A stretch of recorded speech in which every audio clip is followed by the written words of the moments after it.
బాబు బట్టలు లేకపోయినా పర్లేదు, బొర్ర ఉండాలి. పాలు తినే బుడ్డోడు బళ్ళకి వెళ్ళినట్టు బట్టలు వేసుకొని రెడీ అయిపోయాడు.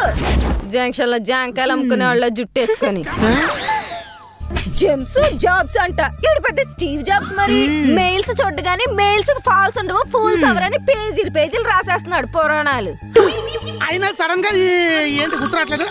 ఈ వర్క్ ఫ్రమ్ హోమ్ ఏంటి అడుగు. జమా జట్టి లాంటి జంబో జట్టి గాడు ఇంకోటి ఉన్నాడు కదా మన బాస్, ఎందుకు ఇచ్చాడు అడుగుతా. బాస్ పొజిషన్ లో ఉండేసరికి అంతా ఇది ఎట్టమైపోయింది.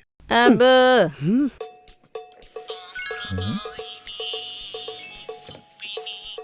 లాగిన్ అయ్యావా? లాగులు ఉతికి దండం మీద వేసారు, ఎండిపోగానే వేసుకుని లాగిన్ అవుతా. సమ్మర్ కదా చల్లగా ఉంటది. ఏంటే మరి వర్క్ ఫ్రమ్ హోమ్ ఇచ్చారని ఒక్క ముక్కన్నా ఫోన్ చేసి చెప్పాలి కదా. పొద్దున్న పరువు పోయింది. మా ఇంట్లో ఏమైనా పెద్ద మనిషి ఫంక్షన్ చేస్తున్నామేంట్రా పర్సనల్ గా ఫోన్ చేసి చెప్పడానికి? మరి నాకు తెలియలేదు. తెలియలేదా? తాపేశ్వరం బాబా దగ్గర తాయితే ఏమైనా కట్టించమంటావేంటి? ముందు జరిగేవన్నీ ముందే తెలుస్తాయి. జోకులు వేసారంటే జాబ్ మానేసి జాంకాయలు అమ్ముకుంటాడు. నువ్వు నోర్మే. ఏంటి? మిమ్మల్ని కాదు. ఆఫీస్ వర్క్ అంటే అఫీషియల్ గా ఉంటది. ప్రియురాలికి చెప్పినట్టు ఫోన్లు మెసేజ్ చేసి చెప్పరు.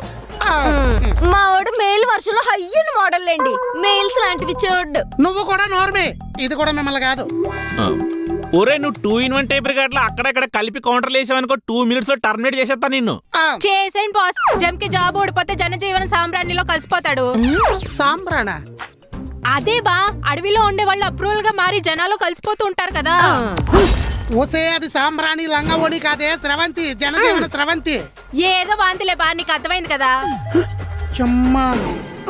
సర్లే కానీ మీరు సడన్ గా వర్క్ ఫ్రమ్ హోమ్ ఎందుకు ఇచ్చారు? కరెంట్ బిల్లు 200 యూనిట్లు కన్నా తక్కువ వస్తే ఫ్రీ బిల్ వస్తుందనా? ఏదో ఒక కుర్తి మీరును. ఒరే నేను చెప్పేది వినరా? ఎన్నో యాసకాలంలో వర్క్ ఫ్రమ్ హోమ్ ఇచ్చేస్తే ఓటంగా ఏసీలో వాడైతే బిల్లు పక్కడిపోదా? అదే కదా మీ ప్లాన్.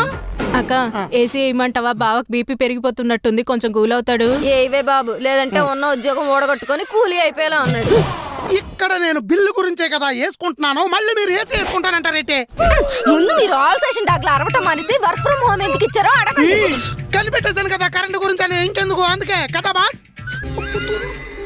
అరే కార్జం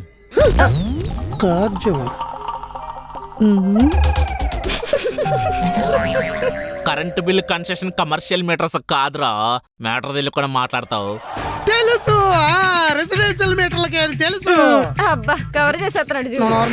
రెసిడెన్షియల్ మీటర్లు కాబట్టి 24 గంటలు ఇంట్లోనే ఉంటే బిల్లు ఎక్కువ రాదా? 200 యూనిట్లు దాటితే బాగా కవర్ చేసాం. రెసిడెన్షియల్ అయినా తెల్ల రేషన్ కార్డు ఉండాలరా ఉప్పల్. మనకు తెల్ల రేషన్ కార్డు లేదా? మనకు ఆధార్ కార్డులే అప్డేట్ ఉండవు, ఇంకా రేషన్ కార్డులు ఎక్కడి నుంచి వస్తాయి? నేను సీరియస్ గా తెల్ల రేషన్ కార్డు గురించి మాట్లాడుతుంటే నువ్వు సీపుగా ఆధార్ కార్డు గురించి మాట్లాడతావు. తెలివి లేకుండా తెల్ల ఉల్లిపాయల తలకాయ వేసుకుని. ఆ తెల్ల ఉల్లిపాయలన్నా తిను, తెలివి పెరుగుద్ది. తినాల్సింది అది కాదురా నువ్వు. నాకు సెలవు ఉంది కదా. ఉంటే ఆధార్ కార్డుని బట్టి రేషన్ కార్డు ఇస్తారని తెలీదా?